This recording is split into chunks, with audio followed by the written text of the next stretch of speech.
Master of Puppets. That's the title of the new album. Yeah. Yeah. Yeah. How did I guess, huh? God, you know about Abbey Road and everything, yeah. Yeah. Yeah. Okay. Master of Puppets, yes. Third Metallica album. Metallica album.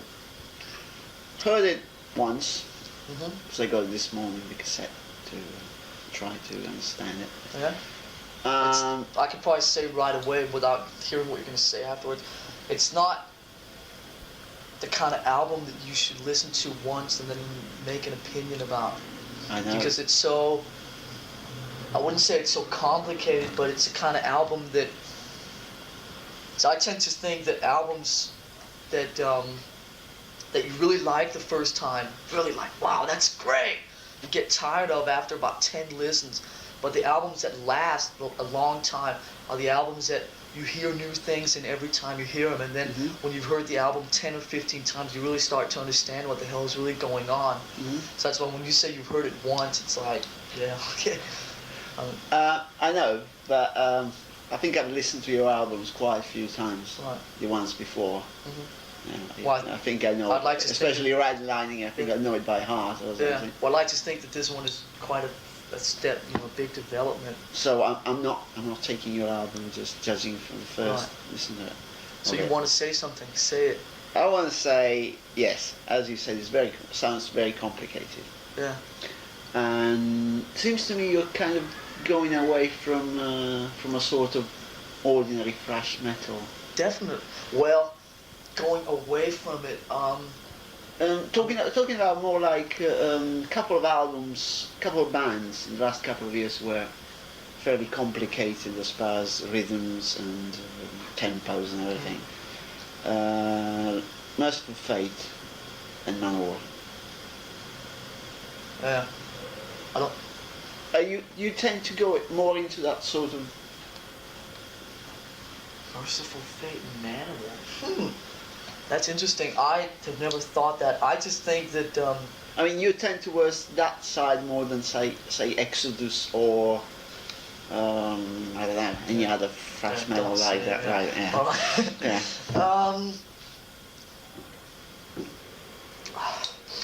Yeah. Interesting.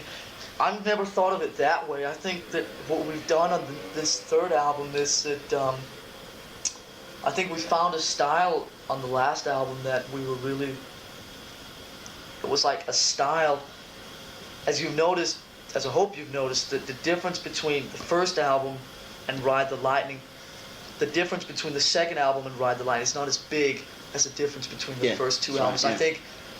I think maybe the difference between the first and the second album was a big difference in maybe overall style, where I think the difference between the second and the third album is more an advancement. It's like that style we had on Ride the Lightning, but a lot better songs, better played, better sounding, works sort of just better as a whole. It's like, 2 years more mature, 2 years better type thing, I think that we have a style now in the last two albums, Ride the Lightning and Master of Puppets, that we really are happy with.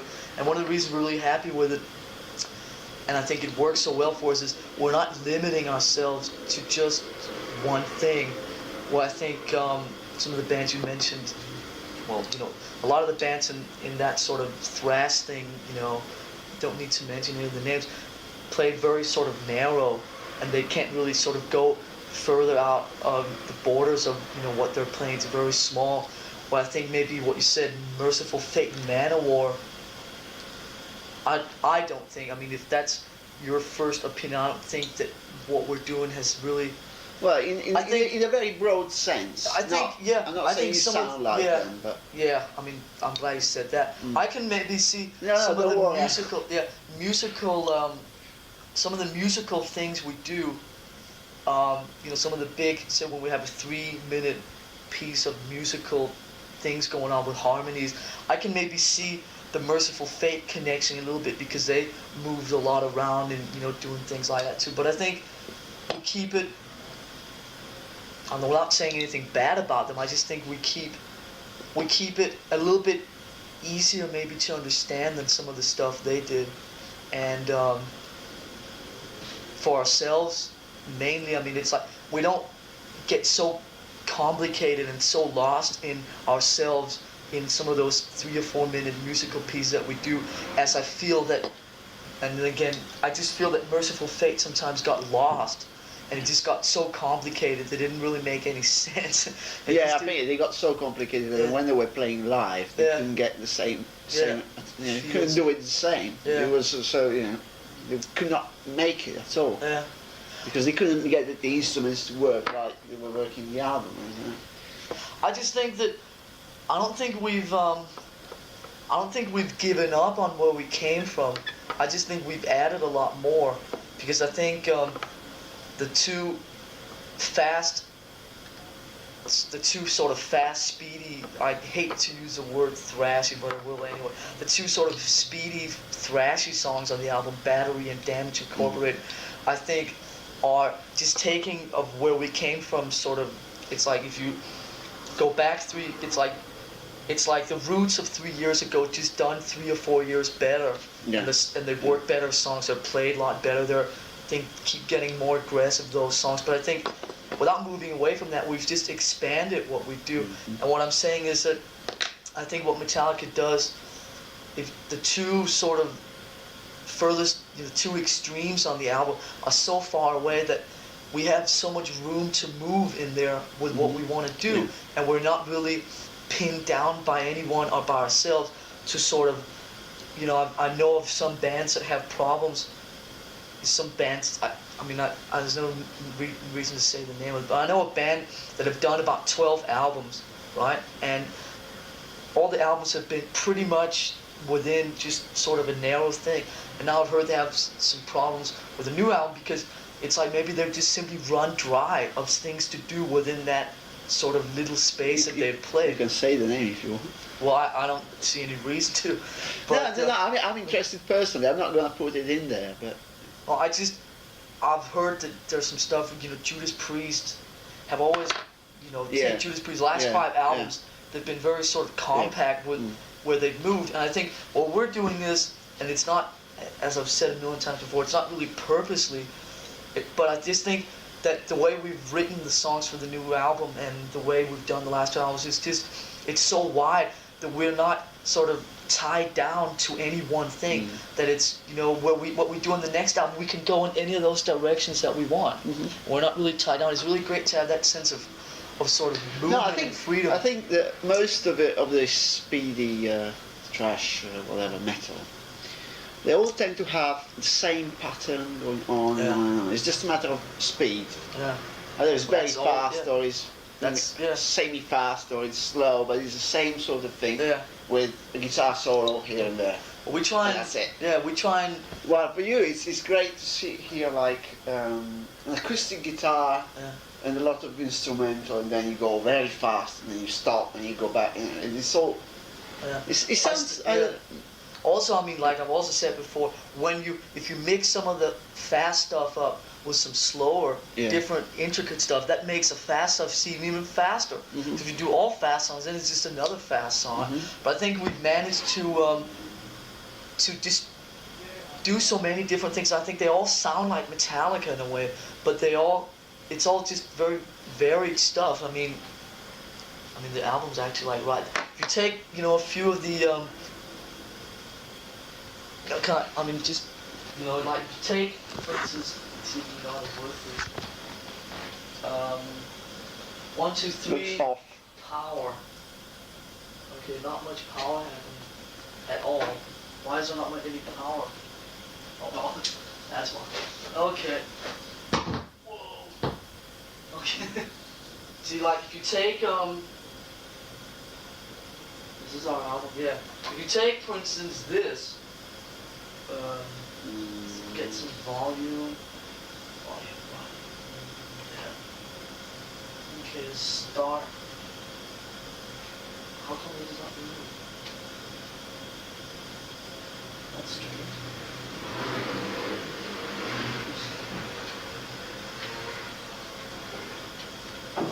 It's not working. Maybe because it's connected. There, here we go. Yeah, alright. If you take For instance, this. Yeah. Take this, like this.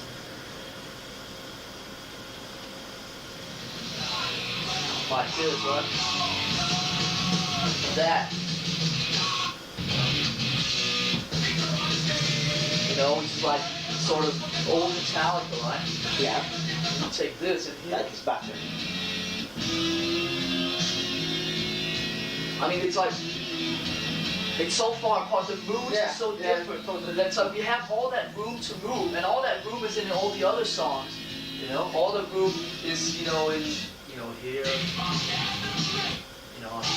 slow stuff, and, slow, more traditional Metallica stuff, and then, there's stuff like this right here.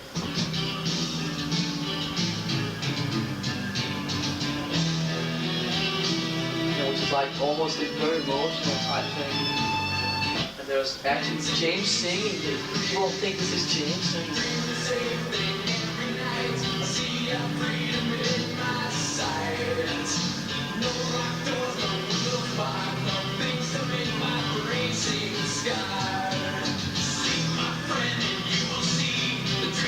Yeah, sounds so.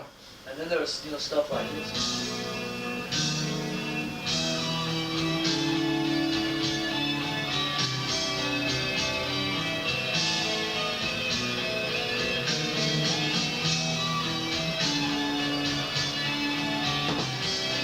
At the same time, 2 seconds later, it's like, Yeah. So I mean, what I'm just trying to say is that, we just, I'm really happy about the situation because it's like, we're just not tied down to one thing. I think that's really going to work good for us over the next couple of years because we're not people are not going to expect only one thing from us. Can you say Call of Cthulhu. Cthulhu. Yeah. Was like all these ideas. That's an interesting point. Never thought of it that way, but Because it's got a lot of Yeah. changes and it's all just instrumental. I think there are songs on this album. I think a song like Master of Puppets, a title track, is a lot of these ideas thrown into one song. Yeah. But then again, it's not. I mean, it's not like we sit down and go, okay, we have to convey all these ideas into one song. It's just, we write the song and these things just sort of happen through the song. And then you add and you change. And it just sort of the song grows, It's just a lot of this stuff happens. Because you also have, most of the songs are extremely very long. It's not. There's always been talk about the connection between punk and thrash metal, where it was fast and quick and short songs. This is totally different. I was talking about 6 minutes, 7 minute songs. Yeah, 8. Yeah. And I don't know. See, we worked on this album for 6 months, and it's like when you're working on it the whole time, you sometimes tend to lose track of what you're doing and where you are. And we finished mixing it about 3.5 weeks in LA, 3.5 weeks ago in LA. And now when I sit back and listen to the album, now that it's like all over, It's like, it's a fucking good record. It really is. Yeah. I mean, the songs on there are like, it's all Metallica, and you can hear every one of them is Metallica. But it's just there's just so many different moods and feels, and there's a lot of power. I think we found, that you don't have, like I've said before, you don't have to play really fast to be powerful. And I think, the whole thing is powerful in different moods. You can be even powerful through emotion, being really emotional, Do you, so obviously when you listen to the album, it's also structured and everything. Yeah. That's why, like I said, it's really an album you have to give some time. Don't you think that one being so difficult, so needs a bit of time to understand it. Yeah. And then bye. Fine. We're going out to dinner tonight. Huh? Do you want to take something for dinner? Or are you going to party dinner? So Right, being complicated, and do you think that live it's difficult to get into, but not so much that, might end up being a bit of a mishmash too. I mean, do you find it difficult to put these things out live? I don't know. I haven't played it live yet. No, I mean, Ride the Lightning as well. Yeah. I mean, does it get too much, same sort of sound live, and you lose these different moods? Because obviously, when you play live, it's much heavier. You haven't got any acoustic guitars live. It's a good point. I think last year on the 6 months of Ride the Lightning tour, I think everything worked really well. Now, about 3 of the songs are 2 minutes longer than anything on Ride the Lightning. I don't know, it should be interesting to see.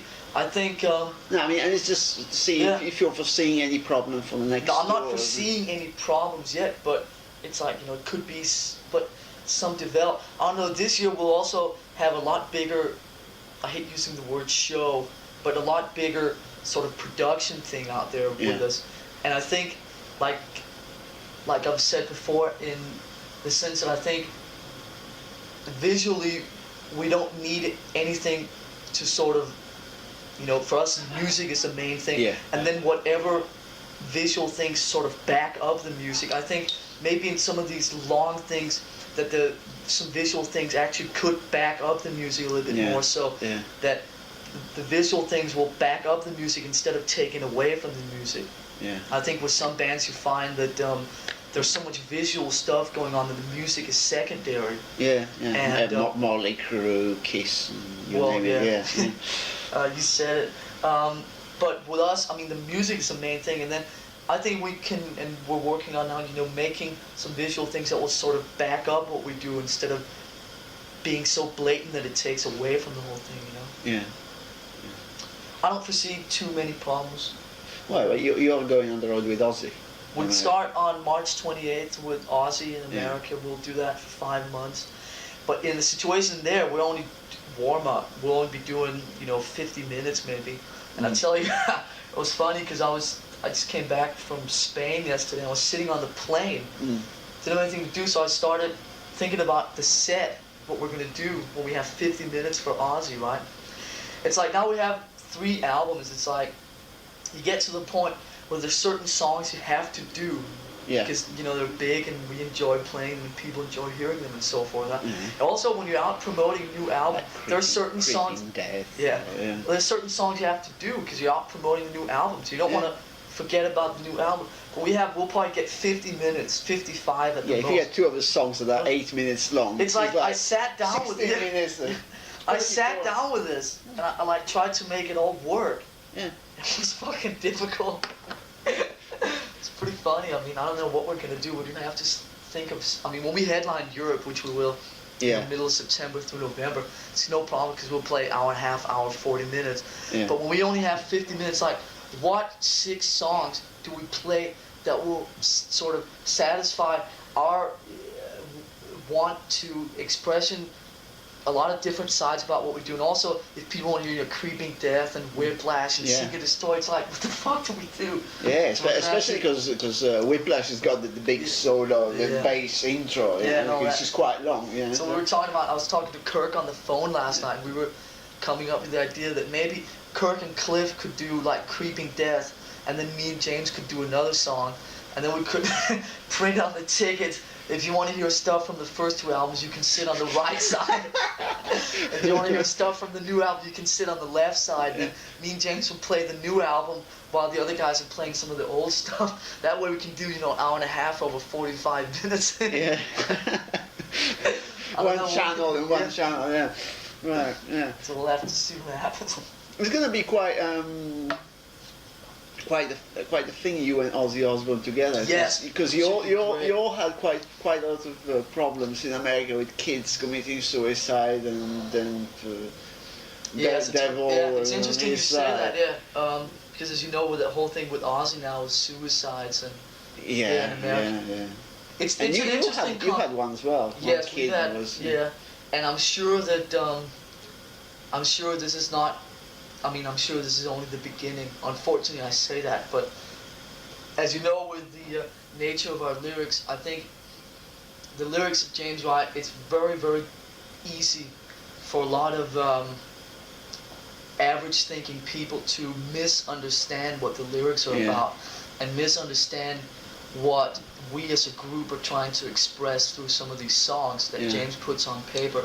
And I think, like I was having a big talk with Peter the other day, I think that the bigger we get in America, and with this album and this tour, I mean, in a year's time we'll probably be a major band in America. The way there's a lot of excitement, a lot of, it's like you can just, and I'm not saying this to sort of brag or anything, I'm just saying it's like you can feel it.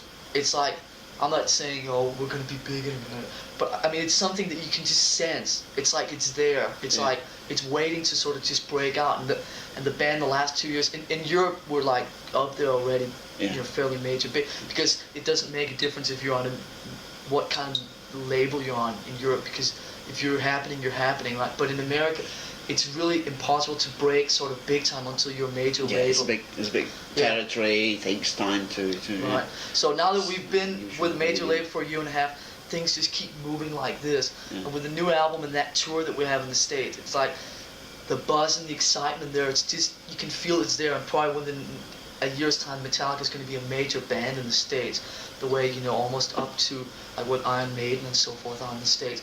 And that's when I think that we're going to get a lot more of the stuff that we've tasted a little bit of, because I think it's very easy for people to, like I said, misunderstand some of the things that we're trying to say. But I think, you know, the lyrics on the last two albums, from our point of view, and we hope that people read them the way that we want them to understand them. You know, but it's just, I think it's very easy for people to misunderstand that a lot of it is actually very, very offensive when, I mean, it's written very offensively, but it's not, it's more meant as a negative, it's sort of more underlying the negative aspects of some of these offensive things that go on around us, you know? Yeah. Which is, you know, what a lot of it's about.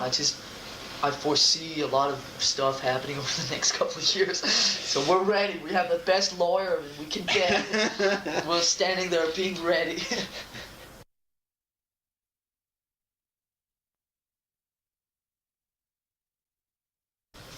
But have what was it? Call of whatever. Cthulhu. Yeah.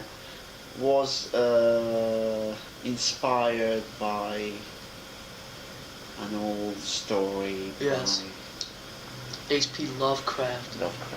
Yes. Anything like that in the new album? Let's just say, let's stress one thing again. It was inspired, but you gotta remember it was an instrumental. Yeah. So But a lot like, of people saw it as the instrumental translation of. Yeah.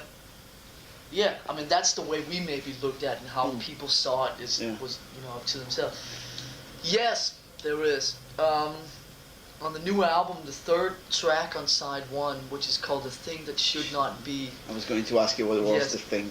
That should not be is, I wouldn't so much say a continuation, because it's not really about Cthulhu, but it's, if I say it stupidly, I'll say it's about one of Cthulhu's friends. It's like, it's like one of Cthulhu's one of his pals. Yeah, it's one of his pals that lived, you know, 3 caves down in this underwater world type situation, and because it's inspired by that story, by that phenomenon, by that whole sort of mythological thing, and it's about the only song that we've had with lyrics over the last 2 albums that doesn't somehow directly deal with something real in this day and age, but then you can turn around and say, well, it deals with this thing's real life. So in a way, it's not, you know, because we've always purposely tried to avoid writing about, you know, fire-breathing dragons and stupid shit like that, you know. But then some people, I could imagine, would say, well, what is this? Isn't this a bit like that? But then, I mean, the lyrics, if you look at the lyrics, they're more written about this thing, or how you want to classify it, as real life. So it's maybe, you know, when we write about, you know, Ride the Lightning, or, you know, songs like Master of Puppets or Disposable Heroes or whatever, it's like, which is real for us. This is real for the thing, which is nameless. And So in a way, it's sort of a continuation of the Cthulhu saga, but it's not about Cthulhu. It's about one of his good friends who hangs out down Yeah. a bit So, further. so this is not one of the songs where people are gonna kill themselves. Or, well, you don't need a lawyer. For No, this this song is probably fairly harmless in that sense. So you're gonna put this in the live show and the right, okay. But yeah, what exactly? I mean, in what way they misunderstand you? I mean, what exactly what do you want to put across? Because I never interviewed Metallica before, so I'd like. We've met before, though. Yeah, we met loads of places. We've never done an interview? No, I never interviewed Metallica before. Really? I've seen you like Oh. 6-7 times when you played in Europe. I Yeah. saw you in. You were in Paris. Yeah. Saw you when. Yeah, I know, we've seen it at all the festivals. I just thought maybe we'd played another talk festival in Europe. No. I think it was Poppering. Yeah. Yeah, that was the one. What are we talking? I don't know if we're. See, I don't know if a lot of the stuff is written. A lot of these things with Metallica, and this might sound a bit cliche, but it's actually really true. The music is played by us and written by us, right? But it's also played for us and written for us, which means that when we write a song, say "Ride the Lightning," it's not really. We're not trying to tell anything what they should think about capital punishment or about the electric chair.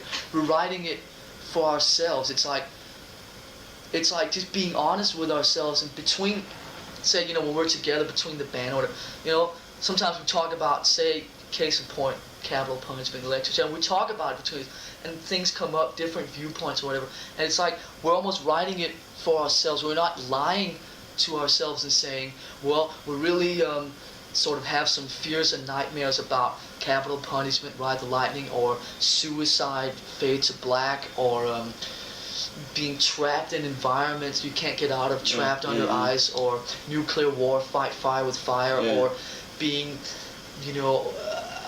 held by someone else or something else, like Master Puppets, Disposable Heroes, Leper Messiah.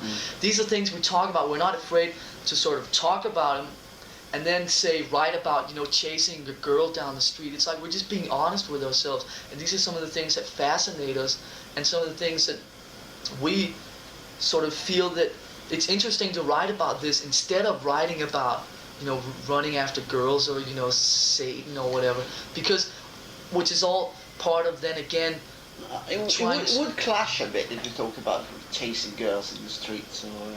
Yeah, well, it's just not really. With the music, Yeah. I mean, I think some of the way the lyrics come across and some of the ideas that are being talked about is a little bit mysterious, and also I think it just fits in really well with the music. But it's not, again, it's not purposely, the lyrics aren't purposely written to fit in with the music. They're just written about things that are fascinating us. It's like one thing that really have fascinated, me and the rest of the guys over in, like, we talked about so much and laughed at and maybe even been a bit scared of, is like, especially in America, about how people think they're so free and people think they're so independent, and it's like, which is the whole thing of what the Master Puppets thing is about. It's about they're not. Yeah, it's about a few.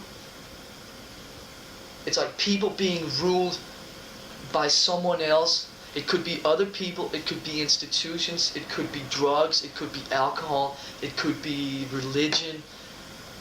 I mean, it's a number of things that could be run by or ruled by, only they don't really know. It's all subconsciously, which is really what the whole thing of Master, like with someone holding the dolls and all that, and ruining it, and sort of planning them out and telling them what to do, and now you move your arm and all. That's really that whole thing. And there's 4 songs on the new album that deal with that issue in 4 different ways. There's Master Puppets, which deals with someone's life being run and ruled by drugs, only he doesn't really know it and is afraid to admit it.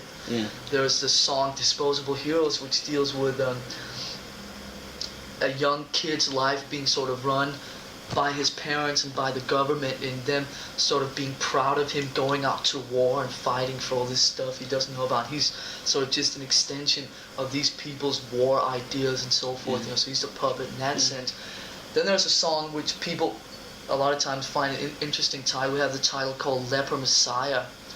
Yes, second song of B-side. Yes, which is one thing, a lot of times at home in San Francisco, when me and James have been out, drinking all weekend or whatever, on Sunday night, just sort of sit on the couch, real burned out from the whole weekend.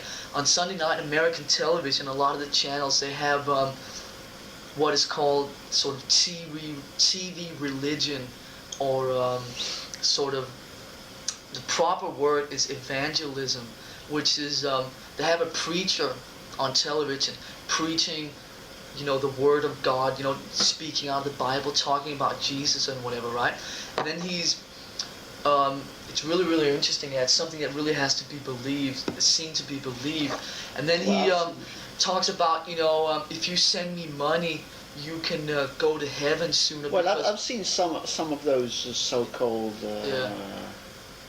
new prophets, or and it's all preachers on TV going.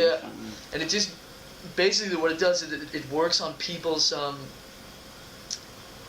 sort of, just people are really ignorant, and they have this guy saying, I want your money. Well, I mean, he doesn't say it directly. He says, God needs your money to build more churches. So if you send your money to me, I will build the churches. So he goes and buys a swimming pool and a Cadillac, right? Yeah. And people think that they will go to heaven sooner or have a better heaven if they send money. And just it's very, very, just people being very ignorant and being just very stupid, basically. Yeah, right. And then, so a lot of these songs deal with different types of being manipulated. Yeah. And these are just some of the things that interest us, so we write about them. Period. Yeah. No, but we're not like, which was your initial question, how do we want people to sort of receive this? I don't really think that we want people to. It's like this is what we feel. This is what we're. You make up your own mind. It's not. We're not pointing the finger saying you have to think. It's like we're not saying this is our statement. You should sort of agree with it. It's just this is what we feel, and that's it. You can look at it how you want. If they really understand what you mean, they probably get even more upset. If you're talking about Master of Puppets in this way. Well, yeah. But then again, they would probably have to be us to understand it from our point of view, because of the way we live and the life we live and the thoughts that we have and the beliefs and so forth. Middle class America. It's something we could talk about hours, because I'm Danish, right? And it's like, for me being sort of an outsider in sort of middle class America. You were born in Denmark. Or? Yeah, I'm Danish, still Danish citizen. Lived 17 years in Denmark, and then in 1980 came to America. Yeah. So it's just a lot of, stuff that, you can actually talk about it for hours, and it's like, where does it, we just write songs, write lyrics, and write about things that fascinate us, and people can interpret it the way they want to.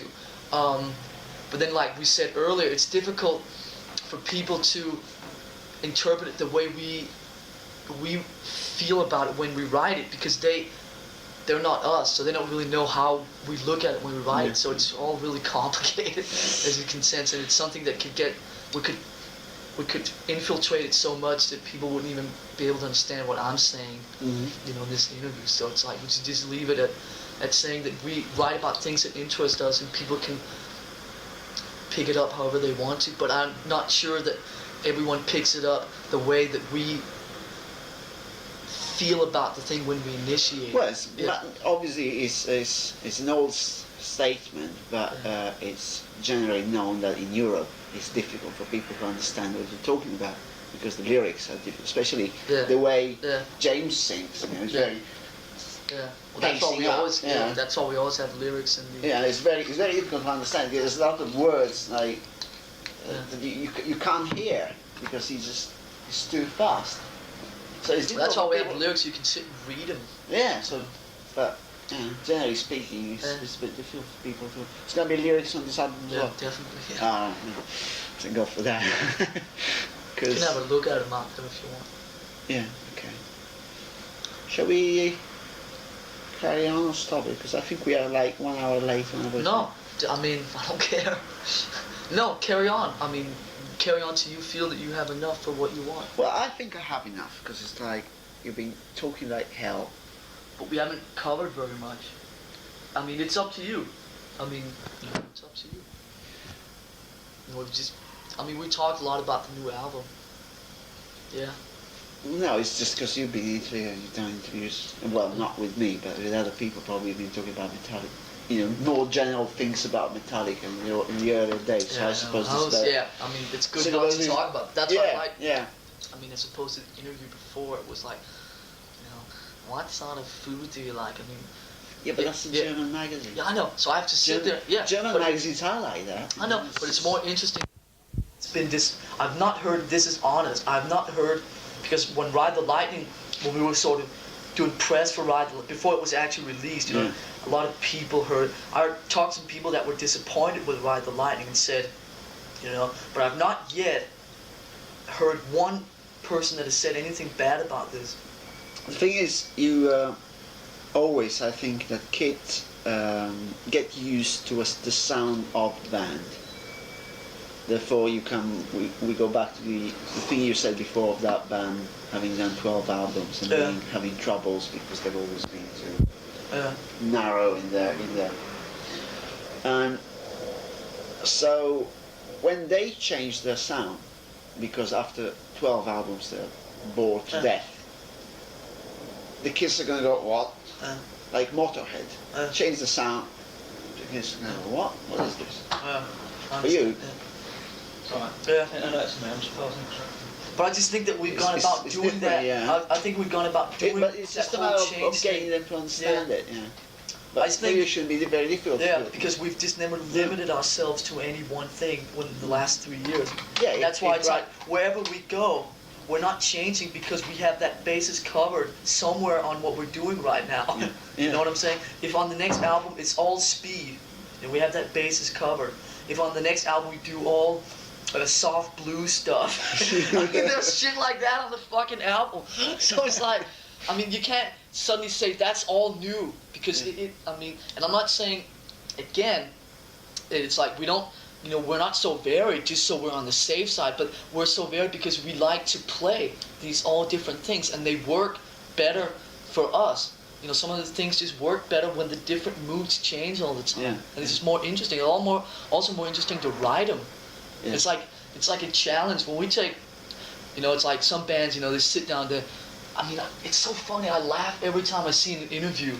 Someone goes, we wrote 35 songs in 2 weeks, and then we sat down and picked out the 10 best. It's like, I can't do anything but laugh because, we have 8 songs. Right? It takes us fucking 8 months to write 8 songs, It's like we're the slowest in the world, but we also come about it. You're slowest. Slowest writing. Yeah.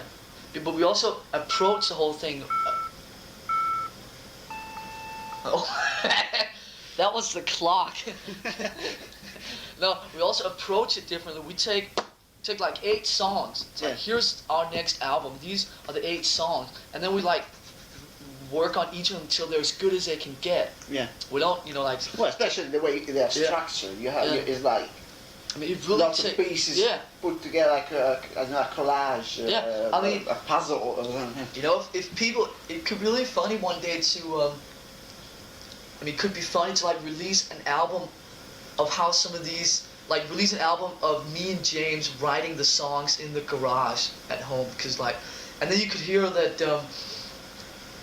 You hear 3 minutes of Damage Incorporated, right? Used to be in Disposable Heroes, and the whole middle part of Master of Puppets used to be in another song, and 3 minutes of something on the new album was left over from a song from the first album and things like that. Yeah, it's a collage. Yeah, it's like bits and pieces, tied together that just work the best as we can make them work. Well, I went to see Exciter in the studio.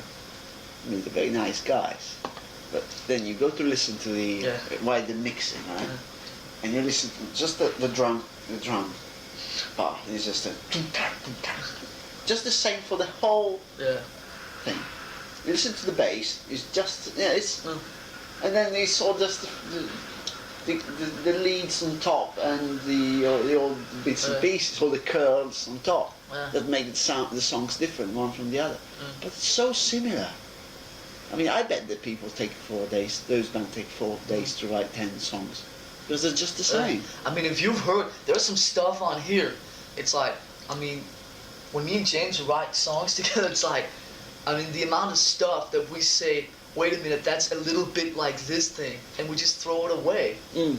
And there's so many places like when, you know, we had things on this album where it's like, listen to it, wait a minute, that sounds a little bit like something on Ride the Line, just throw it away. You know, because like, I mean, you got to be careful just not to repeat yourself. Mm-hmm. And it's like, I mean, I just think that these 8 songs, it's like, they just really work. I also think that one thing that's really important, I think the album works better as a whole album. It's like you start at Battery and play the whole album and end up in Damage, and then it works really well like that. I think, I'm not saying, what I'm trying to say is I think the whole album as a whole is better than taking 2 or 3 of the songs out by themselves, because they all fit so well with each other. Yeah, but like I thought the B-side of Ride the Lightning is very well structured. I mean, I think the 4 songs of the B-side, like Ride the Lightning, are very, very are very well structured. Yeah. They just fit perfectly. I think that's not. So I mean, that's the same. I mean, actually, we. That's one thing that's interesting about this, because you know a lot of bands, you know, they do the record and then they sit down after the record's done. I tell you, we had the running order of the album planned out before the songs were written. If you can understand it. Yeah. I tell you, we had. I mean, the running order, side 1, side 2 songs was planned out.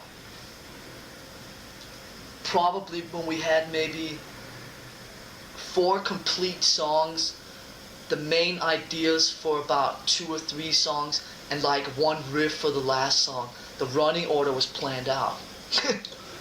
I don't know if that says something about that it works to, you know, because it just works, you know, as a full album that way, you know, instead of, I mean, and there was at one point we're saying, because a lot of people feel that the song Welcome Home Sanitarium is one of the strongest songs on the album, last song on side 1, and that could be a song that could maybe do something on American radio. Of course, it was not written for the radio, but it's a song people, you know, the record company may say this could maybe do quite well, and say it's placed last on the album. Yeah. And because the album is last one. Yeah, last one on side 1. Because the album is so long, 27 minutes aside, the quality of the sound is a little bit less because you have so much music on. You only have so much room on a record, right? So usually the songs that tend to suffer sound-wise are the last song, the further down you get on the record. So like the end of the album is maybe a little bit less sounding than the beginning of the album. And then Sanitarium was hanging out at the end of side 1, and people going, why don't you try and move that around a little bit? And we sat down, and it was just like, it was impossible to move it.